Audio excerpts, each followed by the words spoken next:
दोस्तों, समस्याएं हमारे जीवन का हिस्सा है। अगर हम उनसे भागने की कोशिश करें तो वे और भी बड़ा रूप ले लेती हैं। लेकिन अगर हम उनका सामना हिम्मत, समझदारी और चातुर्य से करें तो समाधान मिल जाता है।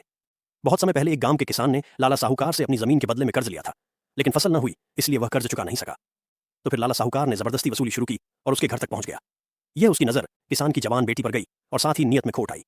फिर उसने किसान के सामने एक नीच शर्त रखी, अगर किसान अपनी बेटी की शादी उससे करवा दे तो वह कर्ज माफ कर देगा। बेबस किसान और उसकी बेटी के पास कुछ चारा नहीं था और उसने शर्त मान ली। फैसला गांव की पंचायत में होना था।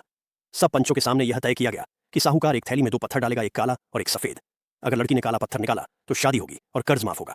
सफेद निकले तो शादी नहीं पर कर्ज माफ। और अगर पत्थर निकालने से इनकार करे तो उसके पिता की सब जमीन लाला के नाम होगी।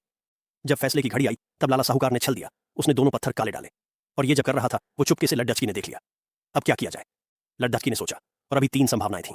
पहली, पत्थर निकालने से इनकार कर दे, इसमें खुद बच जाती लेकिन जमीन चली जाती। दूसरी, साहूकार की चाल सबके सामने खोल दे, लेकिन इसमें एक ये बात थी कि लाला को झूठा साबित कर वो अपना कर्ज माफ नहीं करवा सकती थी। और अंतिम, कोई एक काला पत्थर निकालकर बलिदान दे दे। फिर अचानक उसके चेहरे पर मुस्कान आई। उसने थैली में हाथ डाला और एक पत्थर उठाया, लेकिन जानबूझकर उसने पत्थर को जमीन पर गिरा दिया। अरे! वह चिल्लाई। पत्थर हाथ से छूट गया और अब इन कंकड़ों में मिल गया। पता नहीं चल रहा कि मैंने कौन सा उठाया था। सभी लोग परेशान हो गए। तभी लड़की ने कहा, कोई बात नहीं, थैली में जो पत्थर बचा है उससे पता चल जाएगा कि मैंने कौन सा उठाया था। सबने थैली की तरफ देखा। साहूकार के चेहरे से खुशी गायब हो गई। थैली में बचा हुआ पत्थर काला था। अगर बचा हुआ पत्थर काला है, लड़की ने मुस्कुराते हुए कहा, तो जाहिर है कि मैंने सफेद पत्थर उठाया था। सभी गांव वाले तालियां बजाने लगे। लाला साहूकार का मुंह लटक गया। अब वह कुछ नहीं कह सकता था। शाबाश बेटी, एक बुजुर्ग ने कहा, तुमने बड़ी चतुराई दिखाई है। और इसके साथ किसान का कर्ज माफ हो गया। उसकी बेटी की शादी की बात भी खत्म हो गई। लाला ने अपनी हार मानी। वह चुपचाप वापस चला गया। उस दिन के बाद किसान की बेटी की बुद्धिमत्ता और साहस की चर्चा पूरे इलाके में होने लगी।